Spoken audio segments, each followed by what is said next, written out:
ஒருத்தருக்கு டயபெட்டிக் வந்துருச்சு, மற்றவங்களுக்கு வரக்கூடாது. அது எப்படி முடியுமா? முடியும்.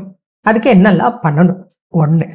அடுத்தது, சப்போஸ் இந்த டயபெட்டிக் கண்ட்ரோலில் இல்லை, அதனால என்னென்ன பாதிப்புகள் அப்படிங்கிறதும் நம்ம பார்க்கலாம். ஃபிசிக்கல் ஆக்டிவிட்டி மிக குறைஞ்சிட்டே வருது. ஒரு ஃபிசிக்கல் ஆக்டிவிட்டி செய்யறோமோ, அந்த உடல் உழைப்பு இருக்கோ, அப்போதான் நம்ம ரத்தத்தில் இருக்கக்கூடிய சர்க்கரையை நம்மளால பயன்படுத்த முடியும் ப்ராப்பரா. அது நம்மளுடைய தசைகள் மற்றும் எலும்புகளுக்கு பலமும் சேர்க்கும். ஒரு அட்லீஸ்ட் ஒரு 1 hour ஆச்சு ஒரு ஃபிசிக்கல் ஆக்டிவிட்டி வேணும். இருந்தால் தான் அது ஸ்ட்ராங் பாடி ஸ்ட்ராங் மைண்ட் அப்படின்னு சொல்லுவாங்க. ஸோ ரெண்டுமே அவசியமானது. ஸோ இதெல்லாம் இல்லாதான் என்ன ஆகுதுன்னு பார்த்தீங்கன்னா, இப்போ நமக்கு 20-30 வயசுலேயே பார்த்தீங்கன்னா நிறைய பேர் பெரியவங்களோட இவங்க ஹெல்த் கண்டிஷன் மோசமா இருக்கு. அப்ப என்னன்னு பாத்தீங்கன்னா, அதாவது பேக்டு ஃபுட் குறிப்பா சொல்லணும்னா சிப்ஸு, பேக்கரி ஐட்டம்ஸு, பிஸ்கெட்ஸு, இது மாதிரி நிறைய கேக்கு, அது மாதிரி இனிப்பு ரொம்ப அதிகமா இருக்கக்கூடிய உனக்கு கூல்ட்ரிங்க்ஸ் அது அதிகமா இருக்கு.